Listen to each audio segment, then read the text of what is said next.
Welcome to శ్రీమాల kitchen. మీరు first time చూస్తున్నట్లయితే నా ఛానల్ని సబ్స్క్రైబ్ చేసుకోండి. నేను పెట్టే వీడియోస్ మంచివి మీకు నోటిఫికేషన్గా వస్తాయి.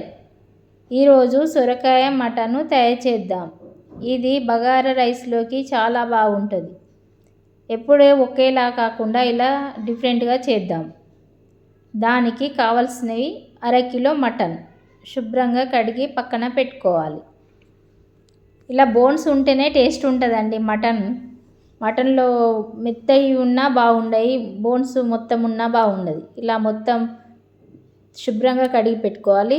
దీనికి ఒక సొరకాయ శుభ్రంగా కడిగి ఇలా ముక్కలుగా కట్ చేసి పక్కన పెట్టుకున్నాను. ఒక 8 పచ్చిమిర్చి, ఒక ఆనియన్స్, ఒక కడాయి పెట్టుకొని అందులో 3 స్పూన్ ఆయిల్ వేసి, ఆయిల్ వేడెక్కిన తర్వాత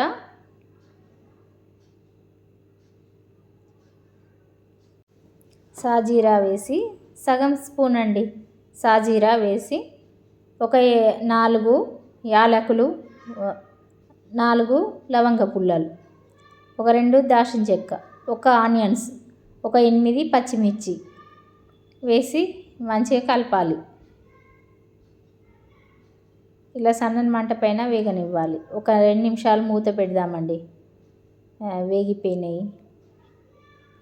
పచ్చిమిర్చి వేగింది. ఇందులో ఒక సొరకాయ చిన్నగా కట్ చేసిన ముక్కలు వేయాలి. సొరకాయ వేసి మంచిగా కలపాలి.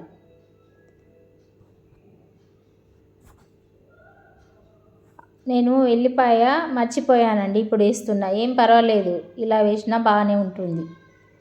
ఒక స్పూను పసుపు వేసి కలపాలి.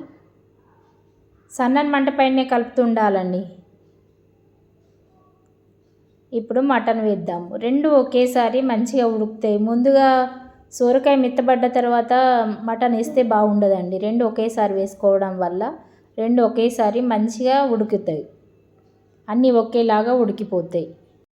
మంచిగా అంతా మిక్స్ అయ్యేలా కలుపుకోవాలండి. ఇలా ఒక స్పూను అల్లం వెల్లుల్లి పేస్ట్ వేసి కలపాలి. ఒక స్పూను సాల్ట్ అండి, స్పూను నిండుగా సాల్ట్. ఒకేసారి వేస్తున్నా అండి, ఇక మళ్ళీ వేయనవసరం లేదు. ఇప్పుడే వేస్తే ముక్కలకంతా పట్టుకుంటుంది. మంచిగా మిక్స్ చేయాలి. అంతా ముక్కలకు పట్టేలా మిక్స్ చేయాలి.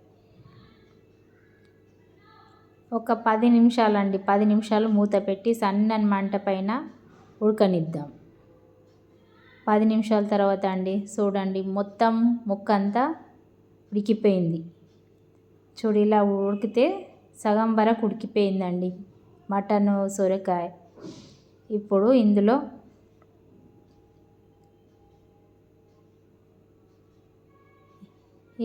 ఇందులో ఒక 2 స్పూన్ల కారం వేద్దాం. 2 స్పూన్ల కారం చూసి వేసుకుందాం. పచ్చిమిర్చి వేసినాం కదా, మరీ ఎక్కువైపోతుందని 2 స్పూన్ల కారం వేసినా అండి. మొత్తం కలిపి మొత్తం ముక్కకు పట్టేలా కలుపుకోవాలి. ఒక 5 నిమిషాలు మూత పెడదాం. ఈ ముక్కకు మంచిగా కారం పట్టింది చూడండి. ఇప్పుడు ఇలా కలుపుకోవాలండి, మొత్తం మిక్స్ చేసుకోవాలి. మొత్తం కలిపి ఒక గ్లాస్ వాటర్ పోసుకోవాలి.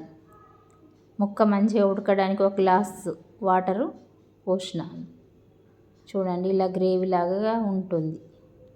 మంచిగా మొత్తం కలపాలి, మిక్స్ చేయాలి ముక్కకు పట్టేలా. 1 స్పూన్ కారం తక్కువ అనిపిస్తుందండి, 1 స్పూన్ వేసుకుందాం. కొంచెం తక్కువ అనిపించింది. ఒక 2 స్పూన్ల ధనియాల పౌడర్ అండి, 2 స్పూన్ల ధనియాల పౌడర్ వేసి మొత్తం కలిపి చూడండి. ఇప్పుడు కలర్ కరెక్ట్ ఉంది. ఒక 5 నిమిషాలండి, 5 నిమిషాలు మూత పెట్టి మంచిగా ఉడకనిద్దాం. 5 నిమిషాల తర్వాత మూత తీసి చూస్తున్నాం. చూడండి, మొత్తం మంచిగా ఉడికిపోయిందండి. ఇప్పుడు కొంచెం కొత్తిమీర ఆకు వేద్దాం. అంతే, రెడీ. Mutton curry ready. సొరకాయ మటన్ కర్రీ రెడీ. ఇలా బగారా రైస్లోకి ఇది చాలా బాగుంటుందండి. మీరు కూడా ఒకసారి ఇలా చేసి నాకు కామెంట్ సెక్షన్లో కామెంట్ చేయండి. ఇది కొంచెం తినేవాళ్ళు కూడా గిన్నెంతా ఖాళీ చేస్తారండి. ఇలా చేసి చూడండి. నాకు ఒకసారి కామెంట్ సెక్షన్లో కామెంట్ చేయండి ఇలా చేసి. ప్లీజ్ లైక్, షేర్, సబ్స్క్రైబ్ చేయండి, బెల్ ఐకాన్ నొక్కండి. Thank you.